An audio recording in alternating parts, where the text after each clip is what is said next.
Evet, evet, evet. Yine geldim. Ben geldim. Ben Ozan Kurzbay. Sizin için geldim arkadaşlar. Achtung! Başlıyoruz. Astroloji kanalıma hepiniz hoş geldiniz arkadaşlar. Ben Ozan Kurzbay. Aynen günlük astroloji yayınlarına yine karşınızdayım. Ve hemen şunu çıkarayım. Achtung! Hemen bunu çıkarayım. Nedir ne değildir? Evet.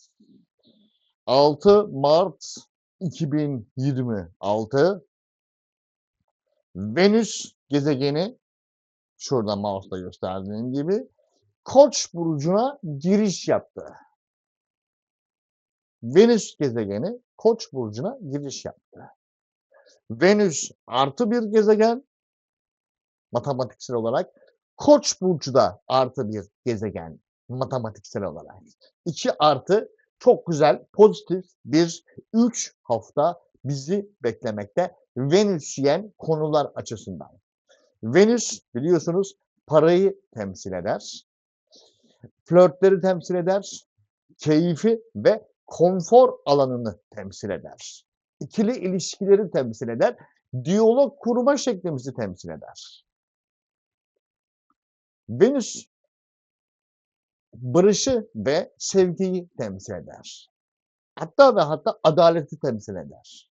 Şimdi Venüs bunları temsil ederken Koç burcu bu bir yönetici gezegeni Mars savaşı fethetmeyi, hırsı ve erotizmi temsil ediyor. Bu demek oluyor ki önümüzdeki 3 haftalık süreç içerisinde ikili ilişkilerde erotizm ön planda olabilir. Atılganlık, hırs ikili ilişkilerde ön planda olabilir. Mars'ın doğası Venüs'ün doğası ile aynı orantıda değildir.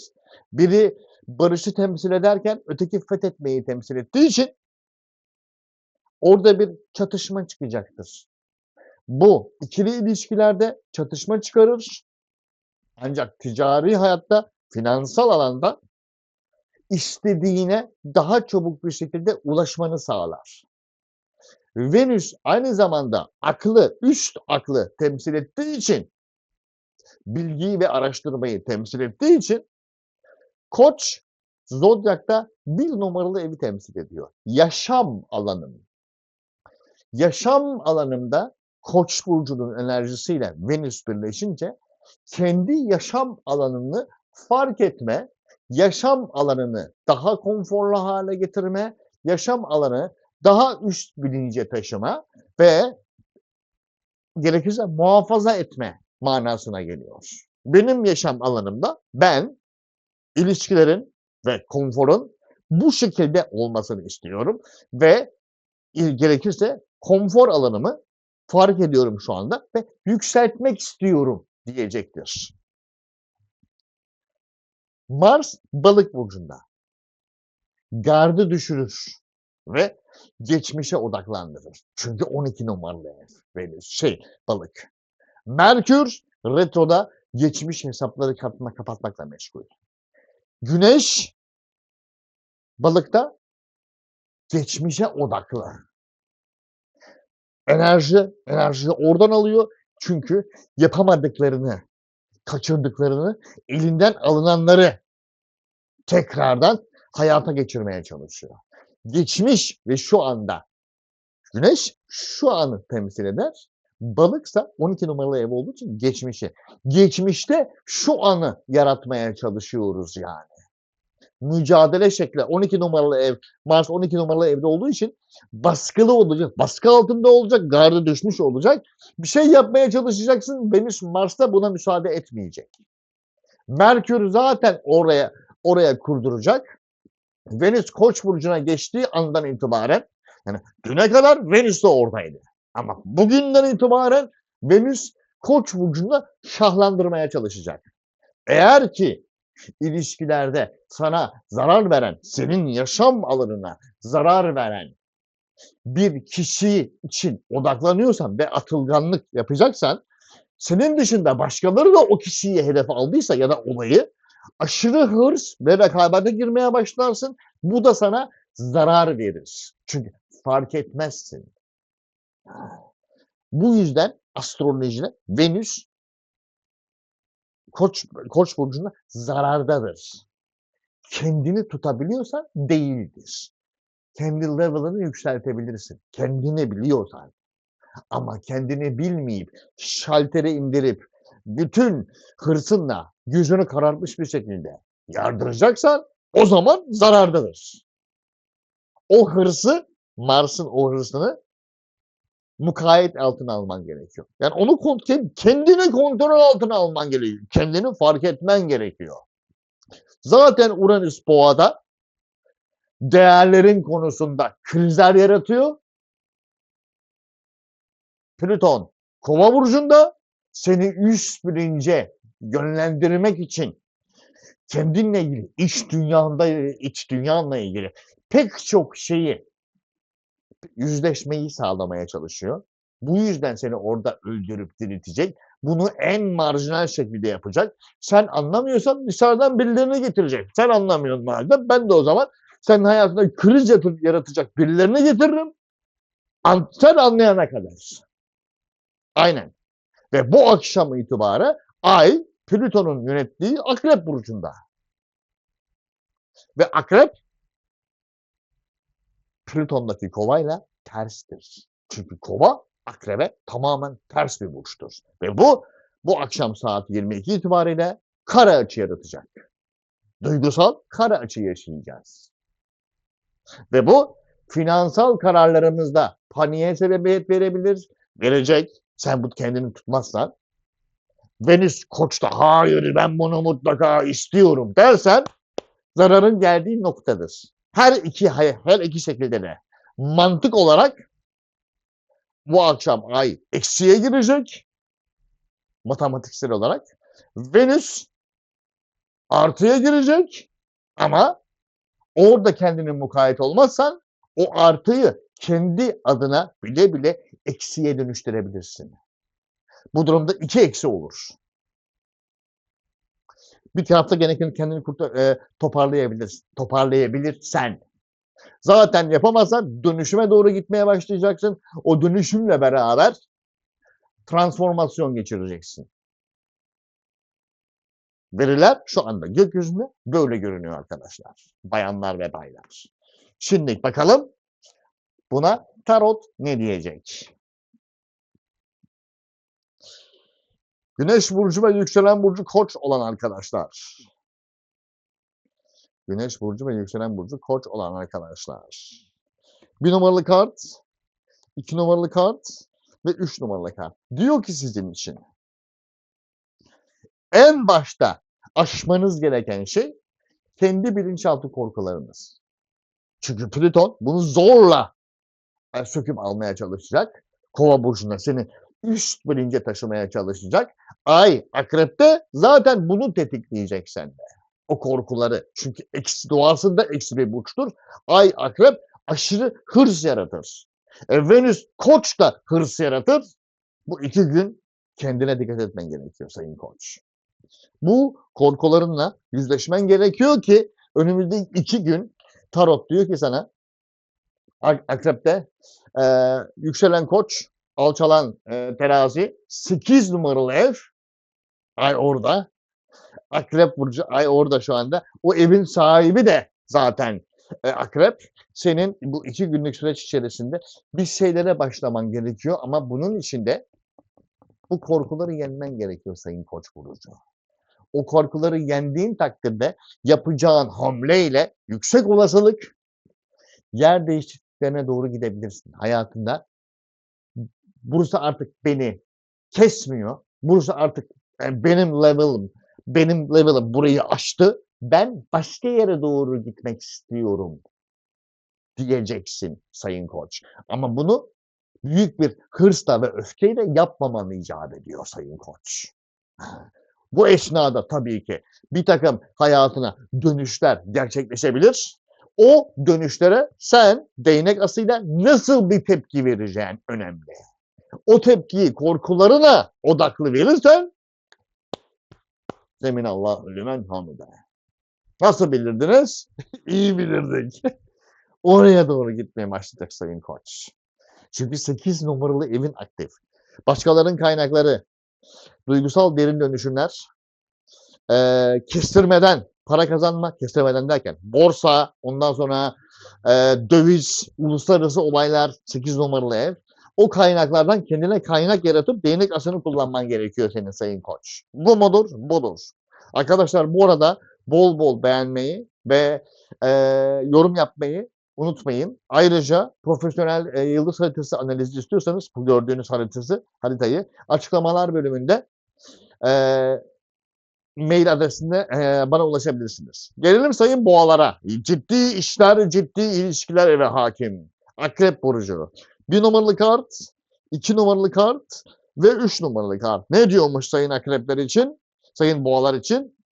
Öncelikle çıtanı belirleyeceksin kardeşim. Çıtanı belirlemek zorundasın. Aynen. Kılıçların kralı öyle diyor. Çıtanı belirleyeceksin ve hiçbir şekilde oradan geri adım atmayacaksın. Ve ona odaklı mücadele edeceksin. Evet. Ve olayı tamamen stratejik bir şekilde ele alman lazım. Stratejini kur, çıtanı muhafaza et. Büyücü kartı öyle diyor. Stratejini kur. O stratejine göre hareket etmen gerekiyor önümüzdeki 2 gün. Ve hesapların tutmayacak. Ay kartı öyle diyor. Çünkü karanlıkta olacak. Akrep'te, yer altında. Sen ona rağmen o çıtayı indirmeyeceksin. Stratejin neyse tamamen adım ama hesaplayamıyoruz. Hiç ilgilendirmiyor. Analitik gideceksin arkadaşım. Çünkü bu kart Merkur tarafından yönetilir. Analitik gideceksin. Neydi plan? Buydu değil mi? Evet. At adımını. Neydi plan? Buydu. At adımını. Neydi plan? Buydu. Ama göremiyorum. Bir stratejiyi kurduk mu arkadaşım? Evet. O zaman o stratejiye uymak zorundasın. Done. Bitti. Bitti. Boğasın, hemen geriye çekilmeye kalkarsın. Yok öyle bir dünya. Öyle bir şey yok. Sen bu ayla kesin gidersin oraya çünkü net. Gelelim şimdi ikizler burcuna. Ölü. Alçalan yay, 6 numaralı ev. Organizasyonlar evi. Akrep orada. Organizasyonlar evi bakalım ikizlerin organizasyonları nasıl gelecek? Hazır Venüs de Koç burcuna geçti. Aslında sizin için gayet uygun astrolojik bir akış var. Achtung! 1 numaralı kart, 2 numaralı kart, 3 numaralı kart sayın ikizler. Ne diyormuş? Tamamen analiz. Tamamen full analiz yapacaksınız. Aziz kartı öyle diyor. Analiz yapacaksınız. Geçmiş analizlerinizi de ön plana çıkaracaksınız. O analizlere göre hareket edeceksiniz. Bakın. Achtung. Analiz. O analizi bırakırsan ne olur biliyor musun? Ay akrepteyken akrebin eksi enerjisi matematiksel olarak eksi enerjisi sen ikizlersin, sen artısın. Seni aşağı çeker. Seni aşağı çeker. Zaten e, Mars, Merkür, Güneş balık burcunda ekside. İlla ki gardın da düşük vaziyette. İlla ekside gideceksin. Venüs, Koç yapacağın hesapla beraber Afurganlığa doğru seni itmeye başlayacak. Ancak düz ilerlemeye kalkarsın. Düz ilerlersen ne olur?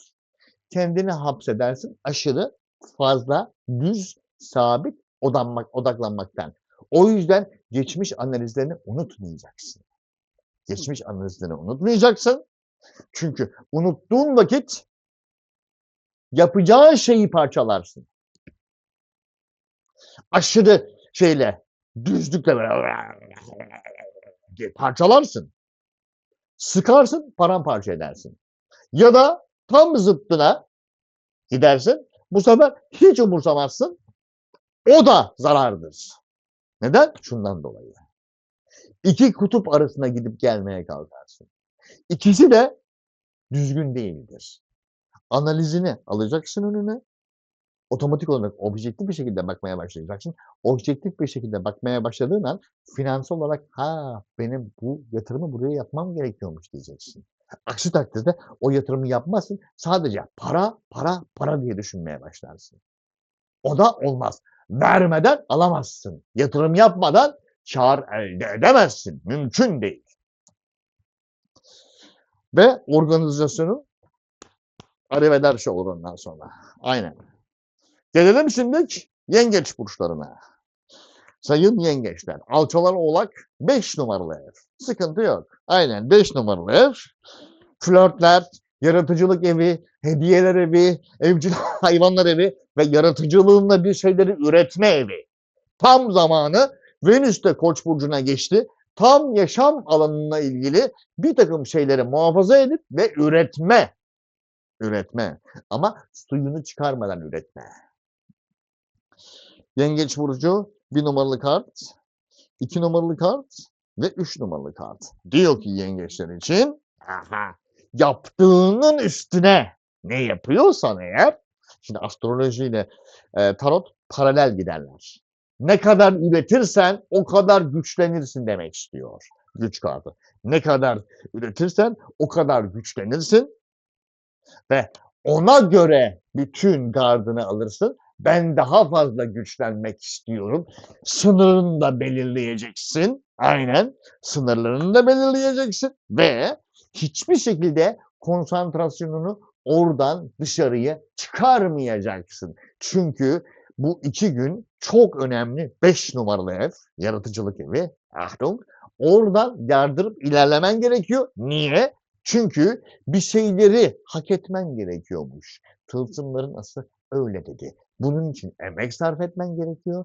Bunun için gerek zihinsel gerek bedensel emek sarf etmen gerekiyor. Çünkü sen doğanda sayın yengeç eksi bir burçsun.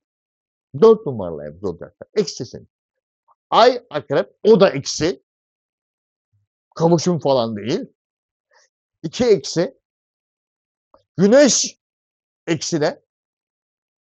Balık burcu. Mars ekside balık burcu.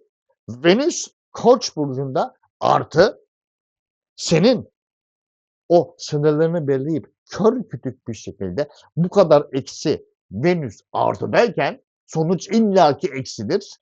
O yüzden senin o sınırlarına konsantre olup e, tamamen koşulsuz bir şekilde üretmen ve yaratman lazım sayın Yengeç burcu. Bu 2 gün bunları gösteriyor. Yani hafta sonunda olacak olan süreçte. Gelelim şimdilik sayın Aslan burçlarına. Sizin akrep 4 numaralı ev olması gerekiyor. 2 numaralı ev Başak, 3 numaralı ev Terazi, 4 numaralı ev akrep. Kendi güvenlik alanınız tertemiz. Venüs nerede? Kova. 8 numaralı ev Balık. 9 numaralı ev Koç. Venüs 9 numaralı evde.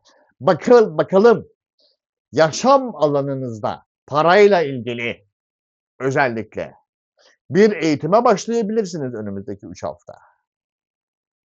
Bir şeyleri aşmak isteyebilirsiniz. Uluslararası bağlantılar kurmak isteyebilirsiniz önümüzdeki 3 hafta. Çünkü 9 numaralı ev. Yay burcunundur. Ama senin haritanda Koç. Bakalım şimdi ne yapacaksın?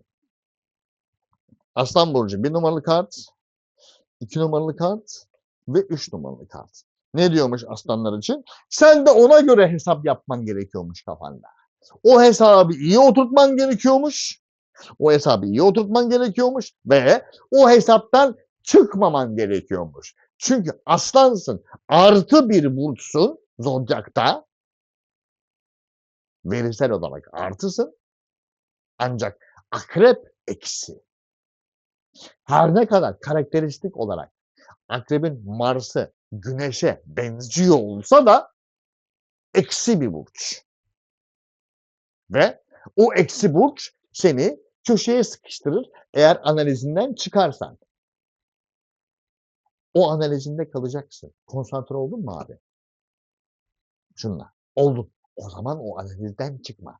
Çünkü o kadar çok o analizin dışına çıkmaya meyillenirsin ki Ben bunu yapacağım, ben bunu yapacağım. Analize göre senin çoktan o tarafa gitmen gerekiyor. Niye oradasın? Ama ben bunu istiyorum. Venüs Aslan. Ay Akrep. Pardon, Venüs Koç, Ay Akrep. İkisinin hırsı. Ben bunu mutlaka istiyorum diye orada takılı kalırsın. Takılı kalırsan muazzam bir şekilde kasılırsın. Kasılmaya başladığın an yapacağın her şey zincirleme dağılır. Domino taşı gibi devrilir. Olan senin 4 numaralı evin olur. 4 numaralı ev neresi? En güvendiğin yer. Nasılsa oradayım diye bir de hunharca gidersin, paramparça olur. Ona göre dikkat etmek zorundasın sayın Aslan önümüzdeki 2 gün. Gelelim sayın Başak burçlarına. 2 numaralı ev Terazi, 3 numaralı ev Akrep. Düşündüklerini hayata aktarma. Aynı zamanda yakın çevre ve kardeşler. Venüs nerede? Alçalan balık 8 numaralı ev.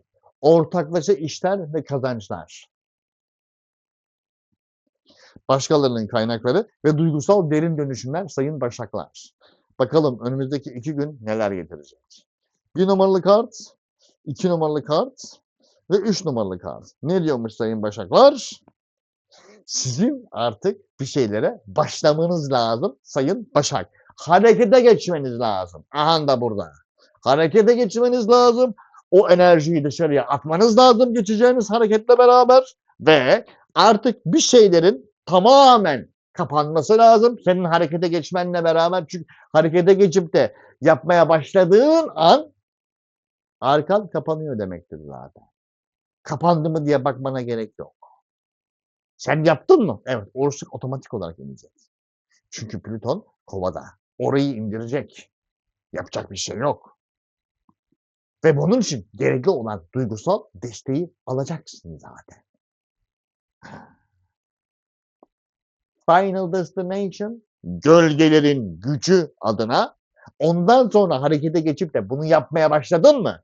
Yavaş yavaş geriye dönmeyeceksin zaten. Aha da burada. Geriye dönmeyeceksin zaten. Dönüş yok. Orada bulunduğun noktada game over. Game over. Ama gitmek var, gitmek var. Öfkeyle gidersen gittiğin yerde zaten hiçbir şey anlamazsın. Yapacağın şeyler zaten o enerji boşa sarf etmiş olursun. Orada hadi bir daha toparla. Olmaz. 8 numaralı ev. Ölüm evi. Şalter iniyor. Tertemiz sayın Başak. Gelelim şimdi sayın terazi burçlarına. Venüs geçti ciddi işler, ciddi ilişkiler evine önümüzdeki 3 hafta. Yapacağın her hamle gerek zihinsel, ticari manada, gerekirse konfor manasında, gerekirse duygusal ilişkiler manasında. Mayday, mayday. Aynen.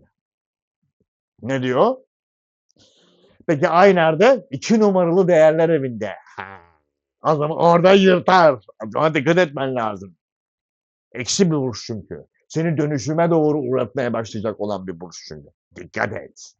Hani 7 numaralı ev eşittir aslında 1 numaralı ev. Zaten Koç 1 numaralı evi temsil etmiyor mu? Hırsla gidersen sıyırır, gemileri yakarsın.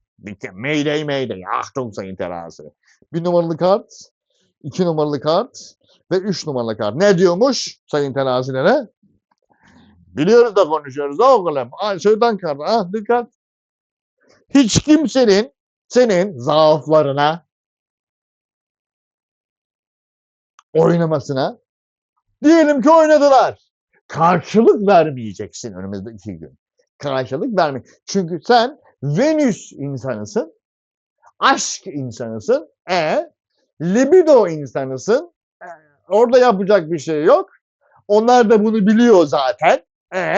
Ver abi o, oyna abi oraya, o gelir zaten terazi. Oyna abi oraya, o gelir zaten. Bir dur. Sen işte orada kendini durdurman lazım. Ve beklediğin şeyler beklediğin zamanda gelmeyebilir sayın terazi. Aslan adam öyle diyor. Somut olarak beklediğin şeyler beklediğin gibi gitmeyebilir. Bu şu demektir. Bir dur sayın terazi. Bir dur. Niye? Zaman içerisinde boyut atlayacaksın. Otomatik olarak bakış açın değişecek. O zaman zaten şu anki yapacağını yapmayacaksın. Şu anki yapacağını yapmayacaksın. Şu an tek kal. Bak, tam zamanında geliyor kartlar. Şu anda tek kal. Zaten tek kal, kendinle bir yüzleş, kendini bir aş. Kendini bir aş. Aksi takdirde senin doğrun benim doğrum. Senin doğrun zaten Venüs 7 numaralı evde. Senin doğrun benim doğrum.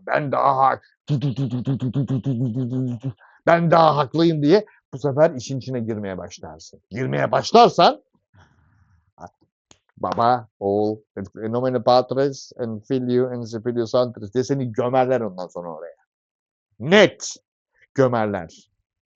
Kendine hakim ol, uzlaşmacı hareket etmeye çalış.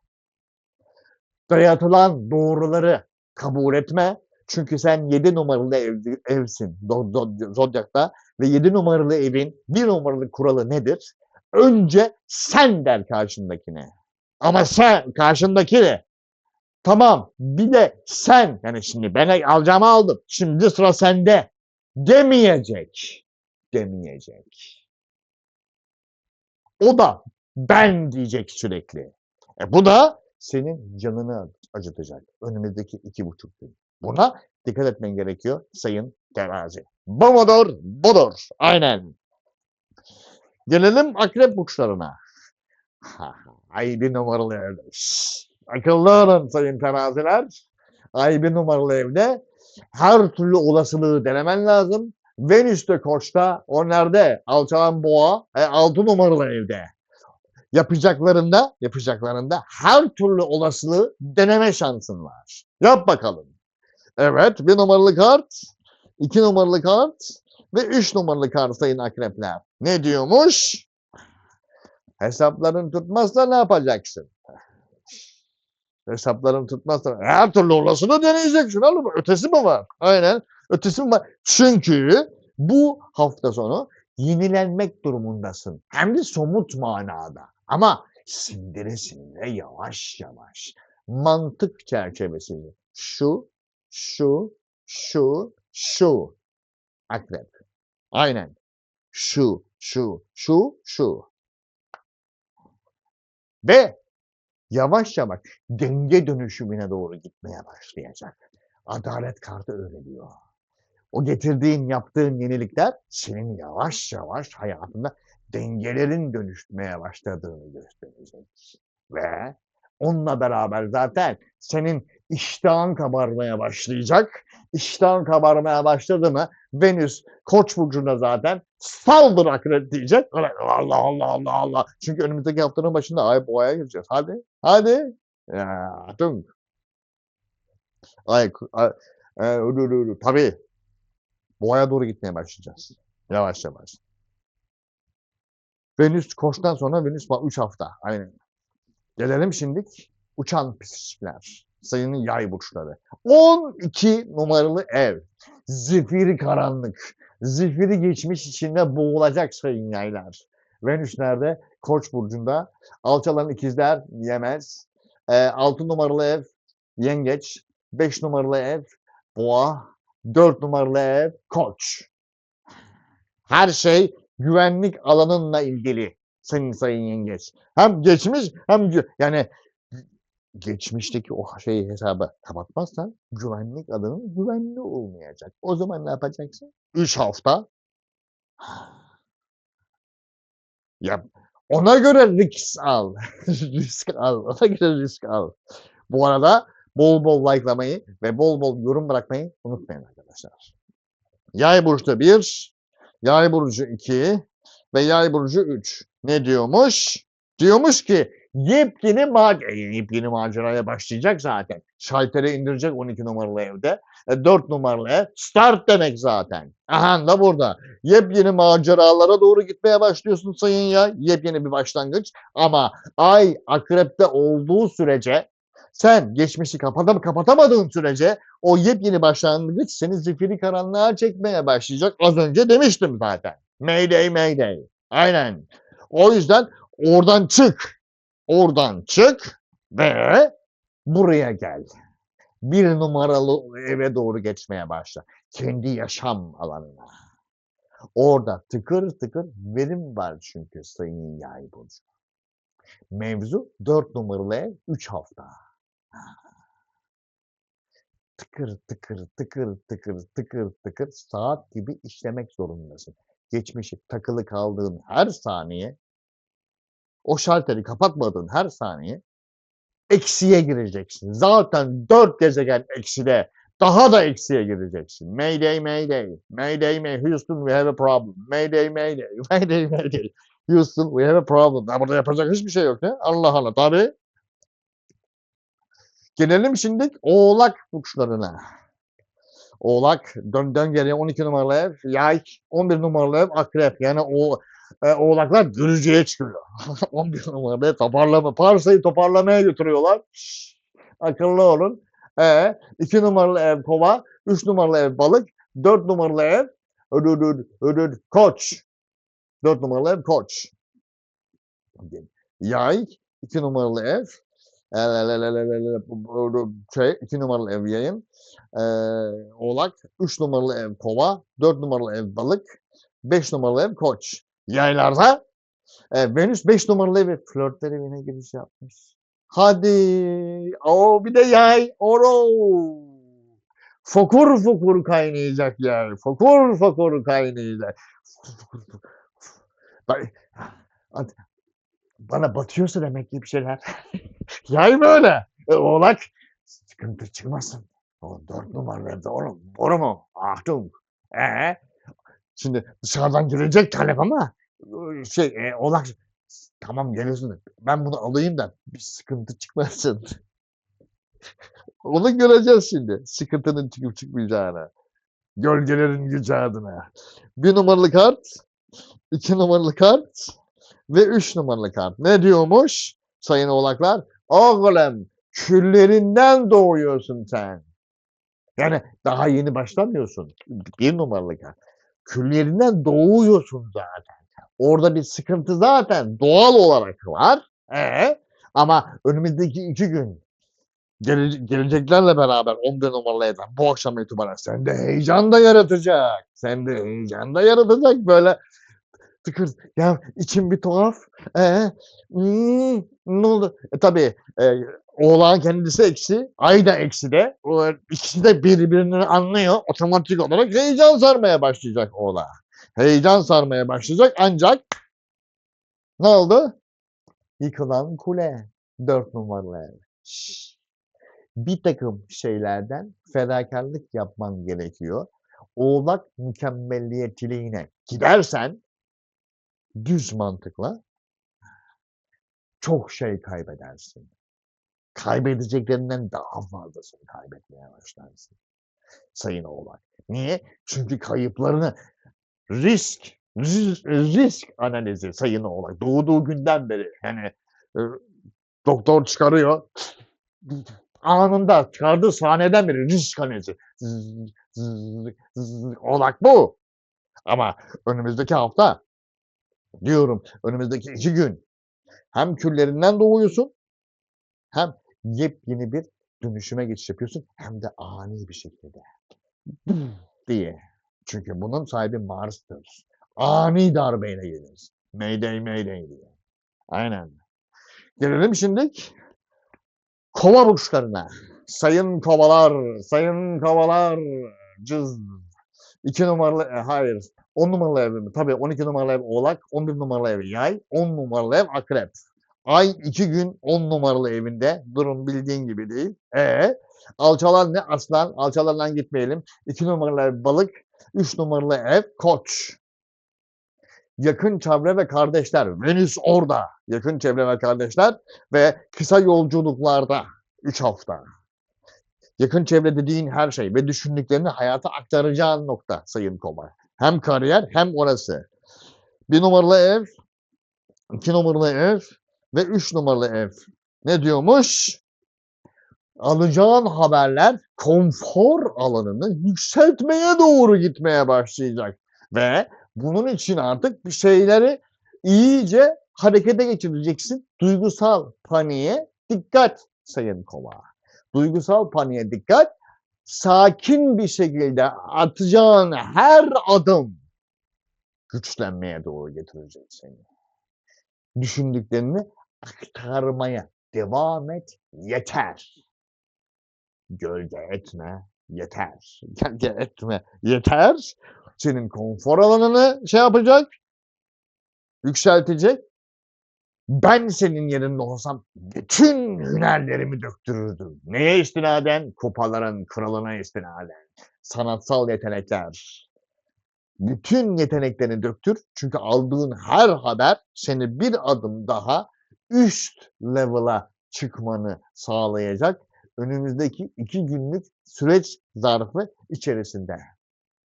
Etrafında bırak insanlar senin gözüne girmeye çalışsın. Sen hiç kimsenin gözüne girmeye çalışma. Panik yaparsın. Yetişemezsin çünkü. O kariyer inşa olacak.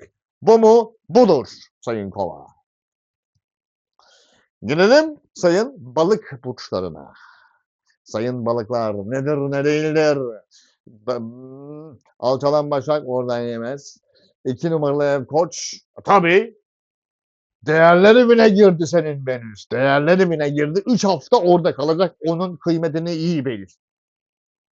Venüs artı Koç artı senin değerler evin. Oradan yardırman gerekiyor. Achtung. 12 numaralı ev Kova, 11 numaralı ev Oğlak, 10 numaralı ev Yay, 9 numaralı ev Akrep. Önümüzdeki 2 gün hayatın film şeridi gibi ben ne yaptım, ne yapmak istiyorum ve ne yapmam gerekiyor? 3 soru. Ben ne yaptım şimdiye kadar? Ne yapmak istiyorum? Ve ne yapacağım? Ne yapmalıyım? Sayın balıklar. 1 numaralı kart, 2 numaralı kart ve 3 numaralı kart. Ne diyormuş?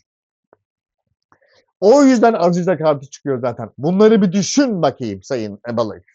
Bunları bir düşün. Önümüzdeki 2 gün bütün olasılıkları değerlendirmen gerekiyor. Ben ne yapmışım şimdiye kadar? Ne yapmak istiyorum? Ve bunun için ne yapmalıyım? Mayday, mayday. Mayday, mayday. Aynen. Orada yapacak hiçbir şey yok. Ve bunun hesabını kafanda çok iyi bir şekilde kurman gerekiyor. Gelecek davetler var. O davetleri bile o kitaptan geçirmen gerekiyor. Şimdiye kadarkilere benziyor mu?